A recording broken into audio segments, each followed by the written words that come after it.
Hoy se inicia y se crea tu empresa Aprender a Programar. Invertir en capacitación siempre genera ganancias, nunca pérdidas. Tema 1. Diseño algorítmico.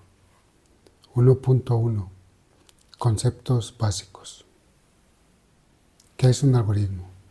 Un algoritmo es una secuencia de pasos bien definidos que resuelven un problema o realizan una actividad.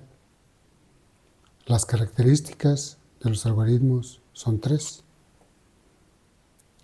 Preciso quiere decir que si yo realizo la prueba de escritorio de ese algoritmo, voy a obtener el mismo resultado. Definido quiere decir que cada paso descrito debe de llevar una secuencia lógica. Y finito, que tiene un inicio y que tiene un fin. Por lo general, los algoritmos tienen 3 partes: entrada,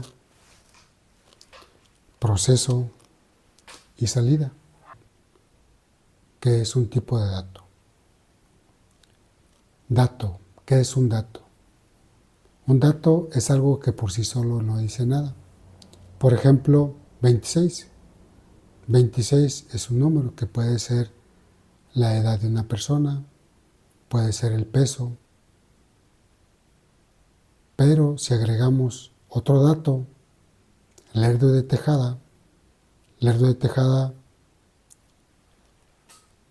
y agregamos número 26, otro dato, y si agregamos código postal 49300, otro dato, ese conjunto de datos ya nos está dando información. Por eso es importante conocer los tipos de datos. Si observamos, podemos ver que tenemos datos de texto y datos numéricos. Los tipos de datos se dividen en 2. Tipos de datos numéricos, que pueden ser enteros o pueden ser fraccionarios. Y tipo de dato de texto, que puede ser de un solo carácter o que puede ser de un conjunto de caracteres, como la palabra Lerdo de Tejada. Ok, por eso es importante conocer los tipos de datos. Ahora vamos con una variable. Una variable, ¿qué es? Es una localidad de memoria que va a guardar un tipo de dato. Esa variable puede guardar un valor numérico, un valor fraccionario o puede guardar texto. Y las variables las encontramos por lo regular en las fórmulas. Por ejemplo, en la fórmula para calcular el área de un triángulo, A es igual a base por altura sobre 2. Si observamos, tenemos 3 variables: A, la B y la H. ¿Por qué utilizamos variables? Porque pueden representar a cualquier dato, que puede ser un dato numérico o un dato fraccionario. Y luego tenemos los identificadores. ¿Qué son los identificadores? La definición dice que un identificador sirve para darle nombre a variables, a clases, a funciones, y deben de cumplir 2 reglas, básicamente. Primera regla, debe de iniciar con letra, seguido de caracteres alfanuméricos. O sea, inicia con letra y después puede llevar más letras o números. Se puede incluir el guión bajo. Y la segunda regla dice que no se pueden utilizar palabras reservadas como identificadores. Continuamos con los operadores. El primer operador es de asignación, que es el símbolo de igual.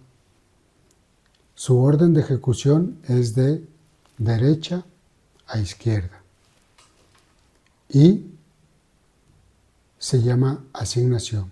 Un ejemplo es que la fórmula para calcular el área de un triángulo es A es igual a base por altura sobre 2.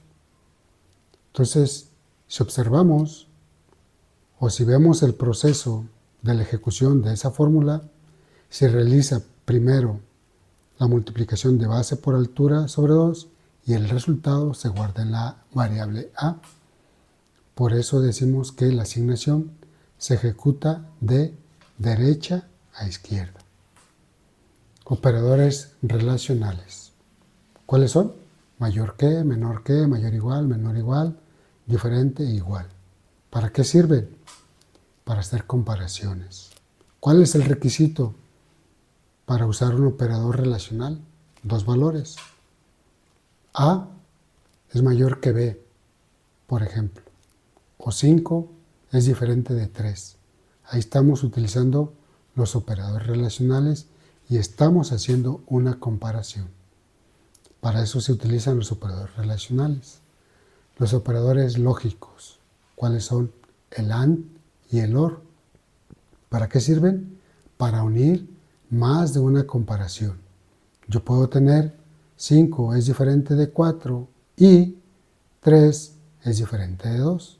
Ahí estoy uniendo una expresión con un operador lógico y además utilizando operadores relacionales. Cada operador lógico tiene una tabla de verdad que vamos a explicar más adelante. Y los operadores aritméticos. ¿Para qué sirven los operadores aritméticos? Sirven para realizar operaciones básicas. Suma, resta, multiplicación, división, residuo, cociente. Y hay una jerarquía de esos operadores aritméticos. En primer lugar están el paréntesis y las funciones. En segundo lugar está la multiplicación, división, residuo y el cociente. Y en la última jerarquía está la suma y la resta. El tema 1.2, representación gráfica, que es a través de diagramas de flujo que son representados con figuras o pseudocódigo, que es la descripción de cada uno de los pasos.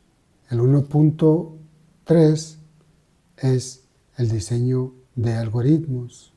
Para el diseño de algoritmos hay que seguir ciertos pasos. Primero, entender bien la definición del problema. Segundo, hacer un análisis. ¿Qué significa análisis?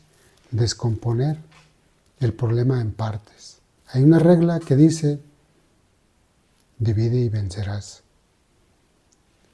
Esta es la forma que tenemos que aplicar para hacer un algoritmo. Es muy importante el análisis, entender y descomponer el problema. Ya que tengo descompuesto el problema o que identifico las partes, entonces realizo el algoritmo, que es la descripción de cada uno de los pasos. Y ya que tengo el algoritmo, entonces hago la prueba de escritorio. La prueba de escritorio es muy importante porque me va a decir dónde, si tengo algún error, dónde tengo el error. Entonces, muy importante hacer la prueba de escritorio. 1.4, diseño de funciones. Hay dos tipos de funciones. Las funciones que están definidas en el lenguaje de programación, por ejemplo, en Python la función len, que es para calcular la longitud de un texto, uppercase, que es para convertir un texto a mayúscula, o lowercase, que es para convertir un texto a minúsculas. Pero también tenemos las funciones definidas por el programador o por el desarrollador, en donde veremos un ejemplo. Este recurso disponible en formato PDF para que lo puedas descargar y lo puedas leer. Recuerda, la motivación es más importante que el conocimiento y la disciplina siempre vencerá a la inteligencia.